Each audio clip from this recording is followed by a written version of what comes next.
My boyfriend kept me waiting for 2 hours at a high-end restaurant on our anniversary. When he finally arrived with his friends, he loudly declared, "See? Told you she'd still be here like a desperate fool."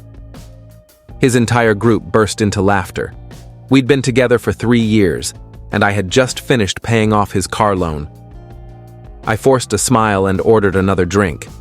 This morning, my phone showed 78 missed calls, and all his belongings were packed in garbage bags at the dump. Randy and I met 3 years ago when my apartment flooded because my upstairs neighbor left their bathtub running all weekend. Who even does that? I had to stay at my brother's place while repairs were underway, and Randy was the plumber assigned to fix the damage. He kept discovering new issues every time he visited, which I now realize was just his way of seeing me more often.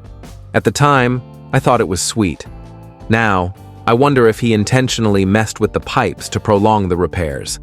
Back then, I found it surprisingly easy to talk to him, something rare for me, as I'm usually awkward around new people.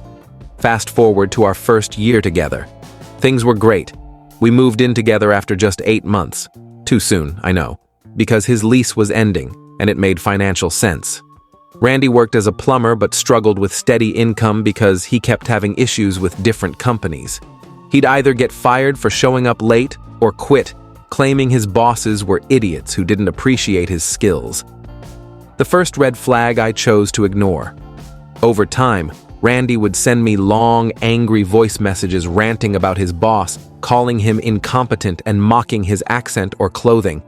He'd claim his boss was useless and that he was the one keeping the company running. I saved these messages in a folder, sometimes even downloading the worst ones. I'm not sure why I kept them. Maybe deep down, I knew they'd matter someday. He did the same with his parents, especially when they refused to lend him money. He'd send cruel voice messages calling his father a failure and his mother weak-minded. Once, after they declined to help with his car payment, he sent a 5-minute rant about how they were embarrassments. Listening to them made me uncomfortable, but I saved them anyway. By year 2, I was covering most of our expenses. My job wasn't glamorous, but it was stable. I told myself relationships were about balance. Sometimes one person carries more until the other gets back on their feet. Randy always promised things would improve soon. 6 months ago, Randy's car, a 2015 Mustang he couldn't afford, broke down. He was devastated, calling it his dream car and insisting he needed it for work. Foolishly, I offered to help with the payments, eventually taking over the entire loan. It was a huge financial strain, but I wanted to support him. Looking back, it's obvious how wrong that was. But at the time, it felt like I was helping us both. Last night was our 3-year anniversary, and I had just made the final car payment. To celebrate, I booked a reservation at a fancy downtown restaurant we'd always talked about, but could never afford, meaning I couldn't afford to treat us both. I spent hours getting ready, new dress, hair done, everything perfect. I arrived at 7 p.m. Randy texted that he was running late and asked me to get seated. By 7:30, I'd sent 3 texts with no reply. By 8, I'd called twice, straight to voicemail. The waitress gave me sympathetic looks, asking if I wanted to order or reschedule. Embarrassed, I kept insisting he'd be there soon. At 8:45, after nearly 2 hours alone, Randy finally walked in, with 4 of his friends. This wasn't a misunderstanding. He'd never mentioned bringing anyone to our anniversary dinner. They approached my table, laughing and clearly already drunk. Then Randy turned to his friends and said, loud enough for nearby tables to hear, "See? Told you she'd still be here like a desperate fool." They all laughed. One friend, Jake, added, "Damn, you weren't kidding. She's well trained." Randy sat beside me, pinched my cheeks like I was a child and said, "This is why she's the best. Most girls would have left, but my Callie pays my bills and waits around like a good girl." He smirked. "Aw, did you think this was romantic? Cute. We have a poker game after this. Just needed to make sure you'd cover the next payment." When I stayed silent, he grabbed my chin and sneered. "Hello? Say something, or are you just going to sit there looking pathetic?" His friends laughed. I couldn't breathe. 3 years together, thousands of dollars spent on him. And this was how he saw me? The server returned, uncomfortable, and asked if we were ready to order. I smiled and said, "Actually, I'll have another wine." Randy and his friends ordered expensive appetizers and drinks, still mocking me. Randy pointed at me and told the server, "Don't bother bringing her food. She's watching her figure. Any heavier and we'd need a bigger table." More laughter. After my wine arrived, I excused myself to the restroom. In the mirror, I stared at myself for 5 minutes. I wasn't crying or angry, just done. 3 years of excuses, financial support, and ignored red flags. That's when I decided. No scene, no tears. Just calculated action. I opened Telegram and scrolled through all the saved voice messages of Randy insulting his boss and parents. I texted my friend Emma to pick me up. Then I returned to the table, smiled, and excused myself again for a work call. On my way out, I quietly paid for my wines and told the server he could cover the rest. I left, blocked Randy's number, and got into Emma's car. But I didn't stop there. Over the years, I'd helped Randy with tech issues, so I had access to his email, cloud accounts, banking app for car payments, and social media. I knew exactly how to share information, effectively. That night, I sent the voice clips of Randy trashing his boss to his boss and the ones insulting his parents to them. I canceled all shared subscriptions, packed his belongings into garbage bags, and changed all my passwords.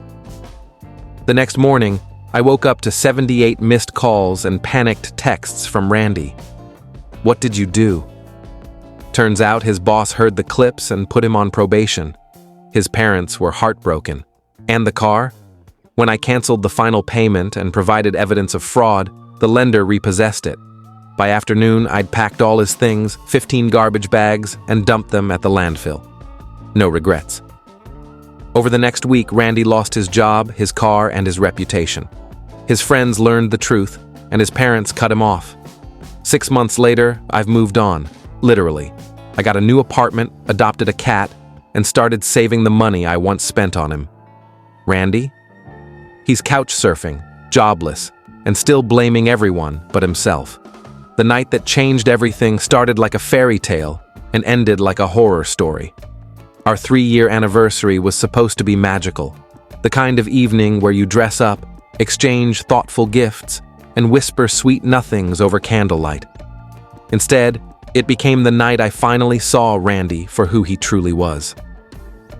When I arrived at La Belle Étoile, the most exclusive restaurant in town, I was bursting with excitement.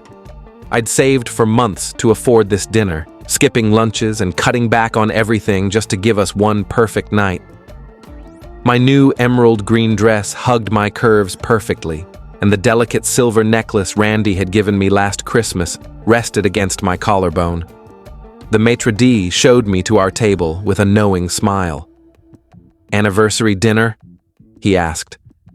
I nodded, blushing. "He's running a little late," I explained, checking my phone for the 10th time since arriving.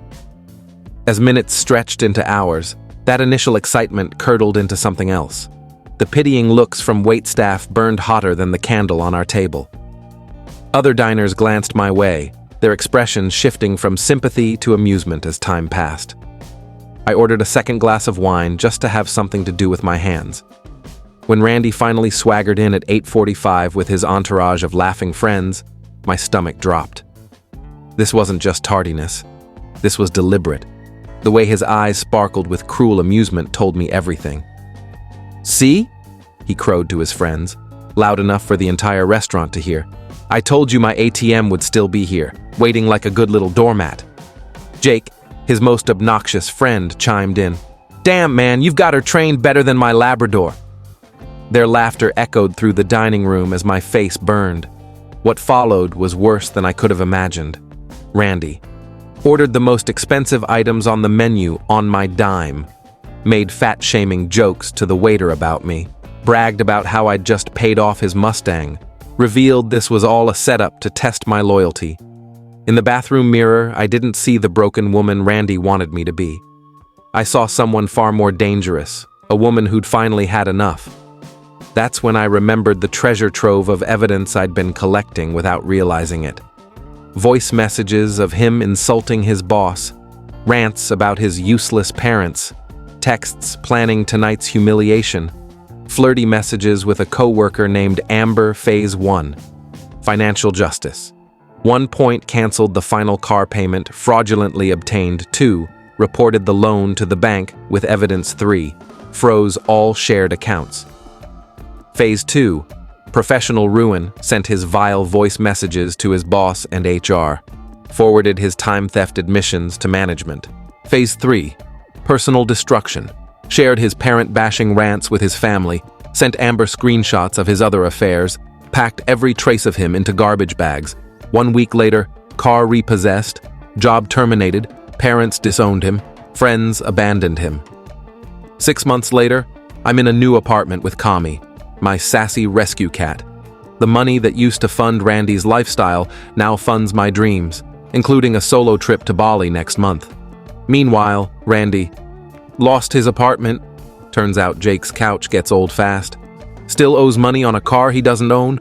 Works cash jobs after being blacklisted in his industry. Blames everyone but himself. The moral of story. This isn't just a story about revenge. It's about what happens when you finally stop accepting breadcrumbs from someone who's been feasting at your table. The greatest power you hold isn't in fighting back. It's in walking away so completely that your absence becomes the lesson they'll never forget. If you enjoyed this story and felt the emotions behind it, don't forget to give it a like, share it with others, and subscribe to the channel for more real-life experiences and heartfelt stories. Your support means the world, and it helps us bring more content like this to you. Thank you for watching, and I'll see you in the next video.